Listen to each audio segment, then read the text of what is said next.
my goodness, welcome back. I finally tried a Yu-Gi-Oh! Online simulator. I tried Omega. Thank you so much to everyone who joined me on the stream. Shout out to Triff Gaming. That was a crazy one. You know, I don't like his opinions on Malice, but I do appreciate him driving down the price of Harmonias.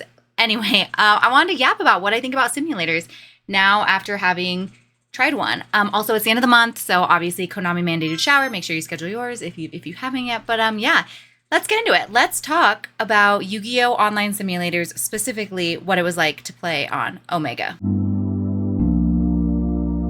Okay, so I'll insert some clips from the stream if you didn't catch it or if you haven't watched it yet. The duelist is dueling. If anyone wants to tell me what what I'm looking at. I'd be spending this time reading their cards. Everything's so fast, though. I do love that they're like floating, but everything's so fast. Let's not do... No, this should be fine.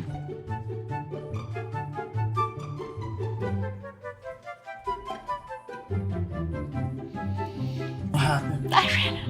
No. I ran out of time. Dude, I do wish someone who was better at Yu-Gi-Oh! Would play this deck somewhere. I'm not that good. I'm calling out anyone in this chat who actually is good should probably go play this deck. What is this trying to have me do? No, I don't want to activate something. I can't read. See, someone who can read should be playing this deck. And a lot of what I'm going to say now is very similar to what I said in the stream, just more, I don't know, thoughtful, condensed here in one shorter video. First thing, very overwhelming. The amount of colors and movements and just, I felt relatively overstimulated logging into Omega. Now, to be fair, when I did the stream, I had set up my Omega account and I had played a singular match prior to getting on stream. I didn't want to fully have to figure it out in front of anybody.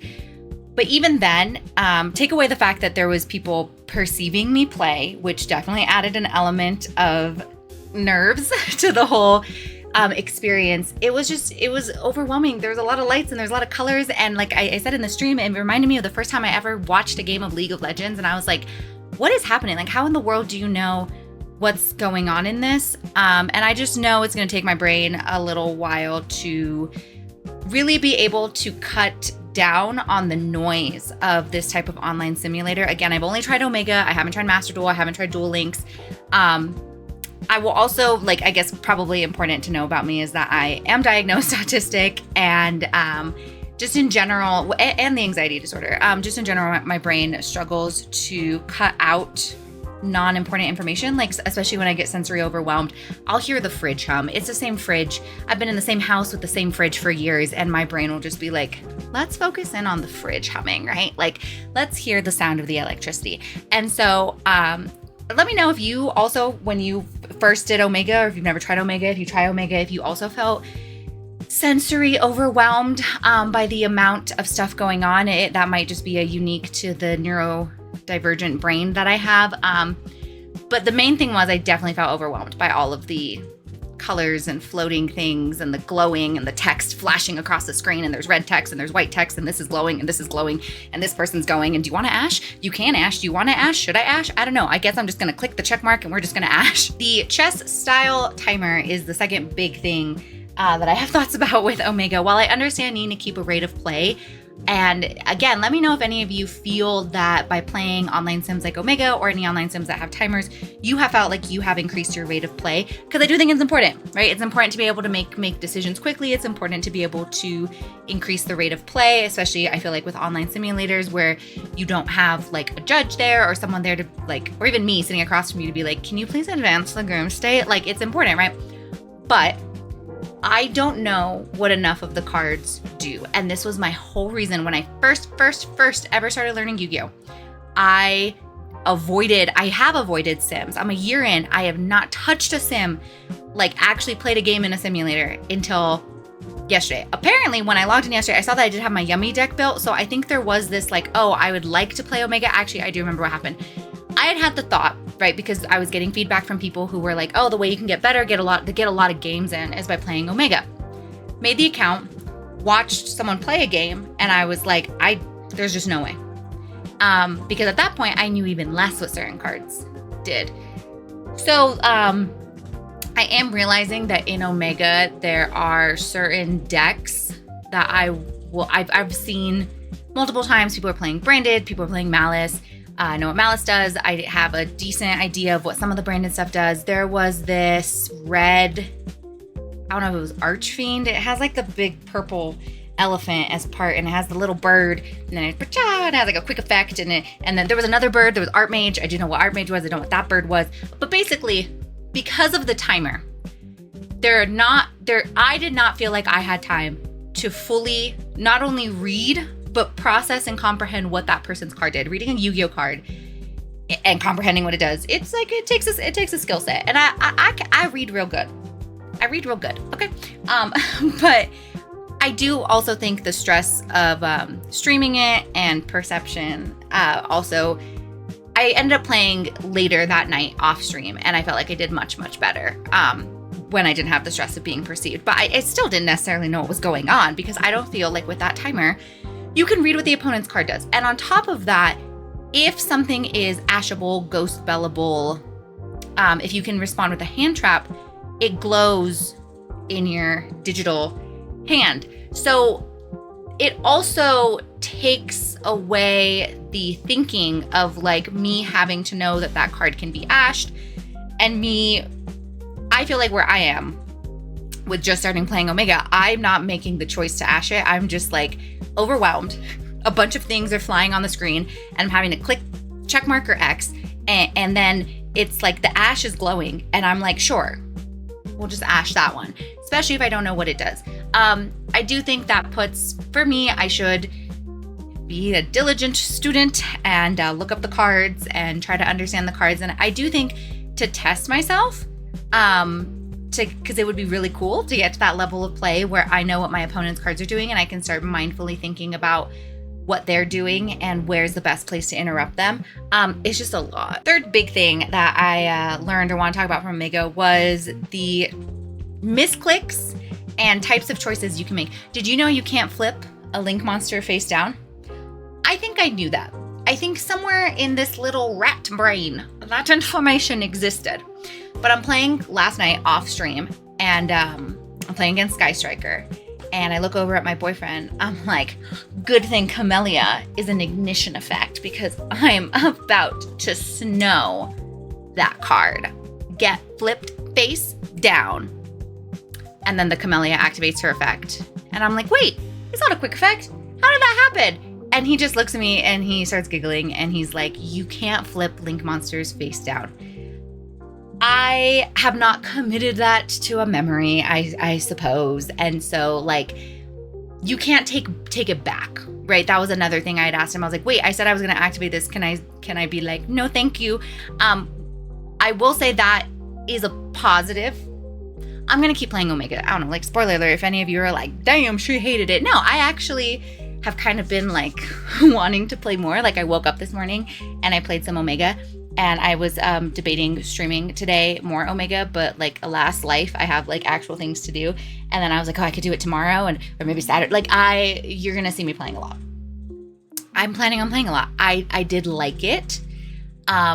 There's just a lot of things I think I have to adjust to, and to hopefully bring the stress level down, so that way the actual thinking part of my brain, like, I feel like my RAM was like full. Like, I didn't have the RAM space necessary in my brain in order to actually make good Yu-Gi-Oh decisions and play the game, because I was just like, I had like 5% left, and the rest was filled up with like flashing lights and like, and clicks and stuff. Like, that was the other thing. I thought that you just click the X if you don't have any fast effects. So there was one game where I think, again, it was an off-stream game like before, where it had asked if I wanted to use the effect of like Fallen Abalbaz to summon the Ecclesia. I just auto-clicked the X because I was trying to get it to move. And I do think I can let me know if any of you have advice for how to like set up Omega. I did customize it in putting a pretty background and background music, but I mean like actual gameplay wise, to how to customize it so that it's the most useful. I clicked the X, so then I didn't get to do the effect. And because I'm trying to go faster, so I'm trying to cut down the time that I'm reading things. And I have learned that the pop-ups are like, two things. It's like, do you want to activate a fast effect? And it's super annoying that it asks you that if you have a Fua in hand until you can no longer activate it. Like, it's just going to keep, or like once snow is engraved, it's like, do you want to activate it? Do you want to activate it? Do you want to activate it? Do you want to activate it? And it just keeps like popping up. You hit X unless you do want to activate something, then you hit the check mark. But it will also ask you if you want to activate like the trigger effect or the activation, like Fairy Tale Ball. The effect is on activation. So it'll ask after I activate Fairy Tale Ball, it's like, do you have any quick effects? And I have to hit no. And then it's like, do you want to activate Fairy Tale Ball? I have to hit yes. The amount of times I hit no when I should have hit yes. And then I misclicked.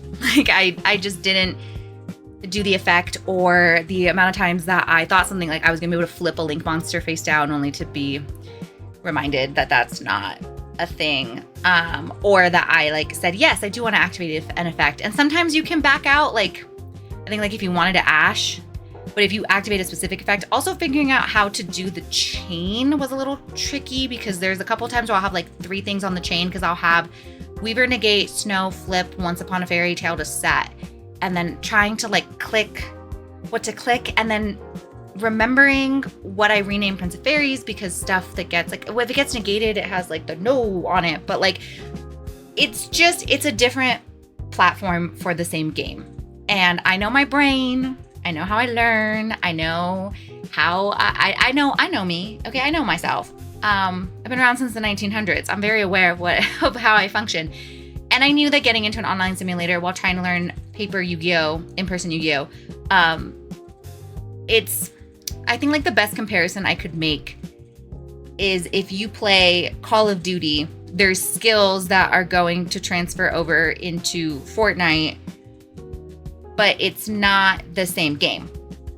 There's skills that I have from playing, in-person paper Yu-Gi-Oh for a year that transfer over to Omega that I think were necessary for me to be able to even engage with it in any type of meaningful way, and it not just be like a click yes, click no, or just timing out immediately. If you don't know what I do want to like try out random decks on Omega because it's free. You can build whatever you want, but I'm like, if I don't know what they do, then I'm gonna time out. So you do need to at least know what your deck does, what your cards do, and have like, you have to at least be at the level where you can play a deck, right? You can't just be I feel like if you're completely new going into Omega, you're gonna time out. I guess there's bots, but from what I heard, like the bots are very much just like step pass, and it's not like actual like a game.